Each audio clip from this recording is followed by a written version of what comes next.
Oke, bismillahirrahmanirrahim. Assalamualaikum warahmatullahi wabarakatuh. Hari ini kita mulai perkuliahan akhir tahun PAT untuk tahun ajaran 2019-2020. Mata kuliahnya Rekayasa Pondasi 2 atau Desain Pondasi 2, sekarang masih lama-lama, ASKB 509 dengan bobot 2 SKS. Dosen PAT kali ini saya sendiri, Insinyur Muhammad Taufik Maruf SKMT.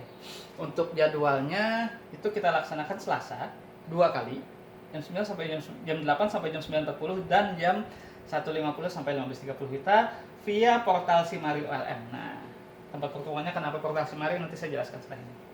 Oke, ini untuk pengantar dulu. Sekarang kita lihat manfaat mata kuliah.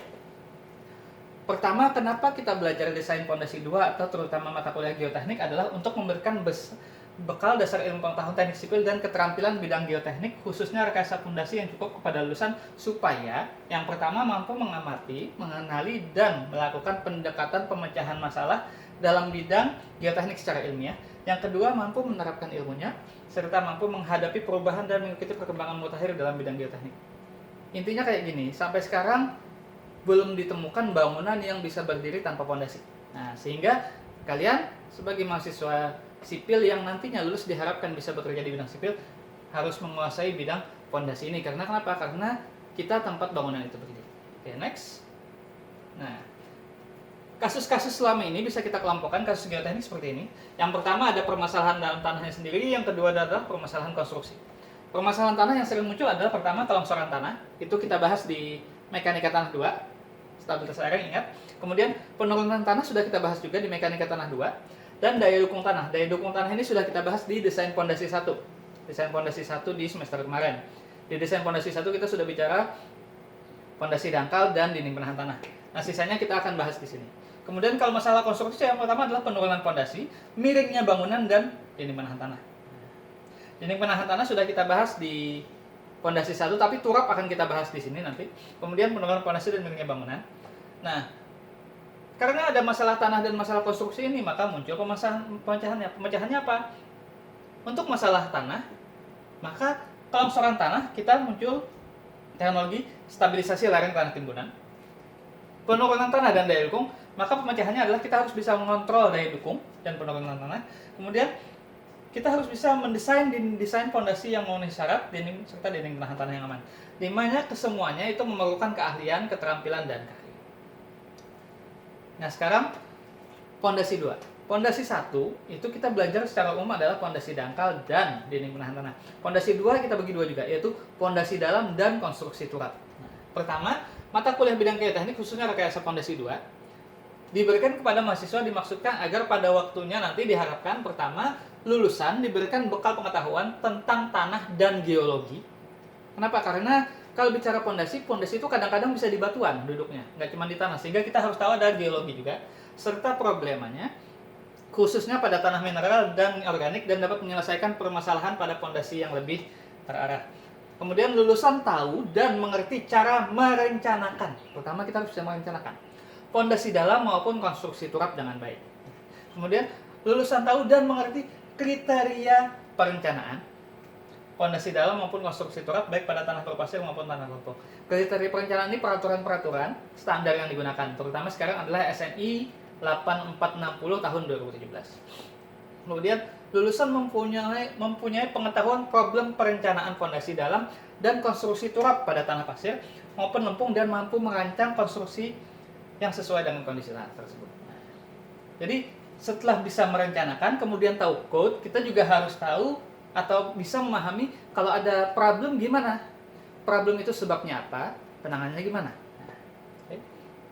Nah, modal dasarnya basic engineering dulu. Pertama adalah mekanika tanah, yaitu kita bagi menjadi mekanika tanah 1. Kalian sudah mengambil, mekanika tanah 2 sudah mengambil, praktikum mekan 1 dan 2. Kemudian pondasi applied methodnya ada pondasi 1 dan pondasi 2 serta penyelidikan tanah. Ini adalah mata kuliah pilihan. Nah, sekarang sedangkan engineering praktisnya adalah perkuatan tanah lunak. Perkuatan tanah lunak juga adalah mata kuliah pilihan di sini. Dengan match-nya adalah academic and professional. Nah, tujuan instruksionalnya, setelah menyelesaikan perkuliahan ini, peserta didik tahu dan mengerti kaitan mekanika tanah dan perencanaan pondasi dalam dan konstruksi turap.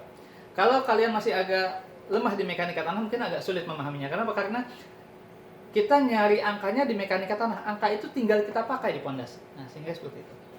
Serta mengetahui dan mengerti tentang kondisi daya dukung tanah dan kekuatan geser tanah dalam memikul beban maupun tahanan tanah. Oke. Nah, sekarang strategi perkuliahannya. Nah, ini yang repot. Kita lihat dulu. Metode perkuliahan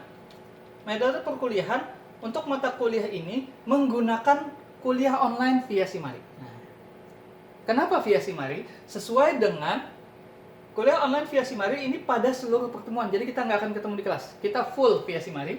Sesuai dengan surat edaran dekan FTULM nomor 1523 UN 8.1.31 TU 2020 tanggal 13 Juni tentang pengaturan sistem kerja dan surat edaran rektor ULM nomor 1744 UN 8 KP 2020 tanggal 11 Juni 2020 tentang sistem kerja pegawai di lingkungan UNLAM dalam tatanan norma baru. Karena kita masih menghadapi COVID-19 dan berusaha meng-apply new normal, maka sementara ini yang bisa kita gunakan. Perkuliahan tidak bisa berhenti, harus jalan terus, tapi ya kita juga harus menghindari risiko penularan, sehingga online full via Simari. Nah, sekarang saya ngomong dulu. Perkuliahan antar tahun, program alih tahun ini biasanya itu untuk mahasiswa yang sudah pernah ngambil dan belum lulus, jadi dia ngambil lagi.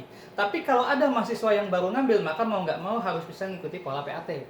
PAT ini tidak akan kalau saya bilang sih meskipun jumlah SKS sama, tapi tidak akan bisa seintens pada program semester panjang. Kenapa? Karena kita dipaksa memanfaatkan dalam waktu yang kurang lebih ya 16 kali pertemuan, 2 kali seminggu, jadi ada 8 minggu, 2 bulan kurang lebih. 2 bulan itu pun kalian pagi sore pasti tidak efektif, sehingga ya yang baru ngambil silahkan, kalau bisa saya harapkan bisa diikuti aja. Total pertemuannya adalah 16 kali termasuk UTS dan UAS, jadi kita nanti di Simari full 16 kali, sehingga peserta didik diminta untuk mengisi daftar hadir setiap pertemuan via Simari. Absennya full via Simari nanti. Untuk dapat meraih sukses dalam mata kuliah ini, maka diminta untuk melatih diri mengerjakan soal setiap pokok bahasan, dimulai dengan yang mudah sehingga dilanjutkan dengan yang kompleks. Jadi, saya akan banyak berikan latihan, karena fondasi ini latihan, kayak matematika, jadi melatih. Kalau menghadapi kendala, silakan WA saya. Nomor saya yakin kalian sudah tahu. Oke? Next. Nah, referensinya. Ada beberapa referensi yang direkomendasikan. Yang pertama adalah Fundamental of Engineering dari Bapak Braja Emdas. Kemudian Principle of Foundation Engineering, Braja Emdas juga. Foundation Analysis and Design Bowles. Teknik Fondasi Hari Kristiadi. Teknik Fondasi Soeharjito. Kemudian punya Chapman, Braja lagi. Soil Mekaniknya Craig. Atau Basic Soil Mekaniknya Whitlow. Ini semua ada di Prodi. Buku cetaknya ada di lemari buku ada. Kalau kalian mau filenya bisa ke Prodi, nanti perwakilan minta digitalnya itu ada di PC Prodi juga, minta Pak Arya nanti. Dan bisa menambah sumber lain, silakan. Sekarang banyak referensi.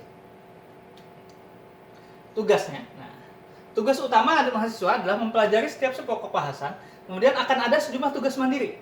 Nah, harus dikerjakan dan serahkan pada waktunya. Semua nanti akan dilakukan via Simari. Nah, terus standar ditulis di A4 pada satu halaman saja. Jangan lupa nama dan link. Biasanya sih saya mintanya di A4 atau di double folio, tulis tangan, scan PDF. Kemudian evaluasinya dilaksanakan sesuai jadwal, take home test, esai. Oke. Penilaian. Nah, ini standar penilaiannya A, Amin, B+, dan lain-lain. Rumusnya apa? 0,3 kali tugas tambah 0,3 UTS tambah 0,4 UAS. Saya nilainya standar aja. Ini jadwal perkuliahannya, nanti menyesuaikan, kalian bisa cek langsung di Simari. Dan aturan tambahan. Nah, untuk dapat mengikuti ujian akhir, minimal absensinya di Simari harus 80% ya. Terus, setiap peserta menyerahkan semua tugas sebelum mengikuti ujian akhir via Simari, dan di sini tidak ada ujian susulan. Oke? Jadi saya harapkan semua waktu jadwal ujian bisa ngumpul tepat waktu. Saya nggak akan melaksanakan yang kunci jam, nggak. Saya akan kasih soal, dan ada range waktunya. Saya harapkan semua bisa ngumpul dalam range itu. Oke, sekian dulu pengantar dari saya. Terima kasih. Assalamualaikum warahmatullahi wabarakatuh.